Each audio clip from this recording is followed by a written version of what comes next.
toutes et à tous. Avant de passer donc au test orthopédique au niveau de l'altération des différents nerfs du coude, nous allons faire un petit rappel anatomique. Comme vous pouvez le voir, au niveau du coude, nous avons énormément de structures musculaires qui peuvent donc venir compresser ces nerfs et donc altérer sa conduction et ainsi provoquer des douleurs au niveau du coude ou même certaines irradiations, que ce soit plus haut ou plus bas au niveau de la compression. Le premier nerf est le nerf médian qui est lui médial à l'articulation du coude. Ensuite nous avons le nerf ulnaire, lui est plus postérieur et également médial. Et enfin pour terminer nous avons le nerf radial qui lui est plus antérieur et latéral à l'articulation du coude. Donc bonjour à toutes et à tous, aujourd'hui on va présenter 3 nouveaux tests pour évaluer la sensibilité mécanique.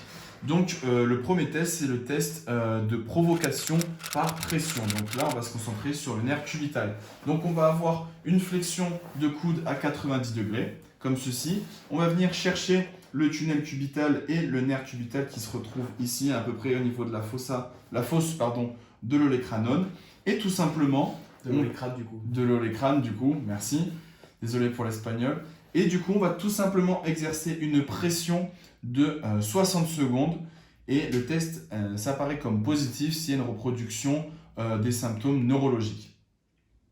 Donc on ne va pas le faire 60 secondes, mais c'est le principe. Pour ce qui est du second test, donc le test du signe de Tinel, donc c'est la même chose, flexion de coude à 90, comme ceci. On va venir chercher ici le nerf cubital au niveau toujours de la fosse de l'olecranone. Et on va venir... De l'olecrane du coup. De l'olecrane encore une fois. Et on va venir taper 4 à 6 fois, comme ceci. Le test s'apparaît comme positif, c'est une reproduction des symptômes neurologiques. Pour terminer, le dernier test pour évaluer la sensibilité mécanique, c'est le Scratch Collapse Test. Donc tout simplement, on va avoir le patient comme ça, les coudes collés au corps. Et nous, on va venir exercer une force vers la rotation interne et lui, il doit tout simplement résister, comme ceci.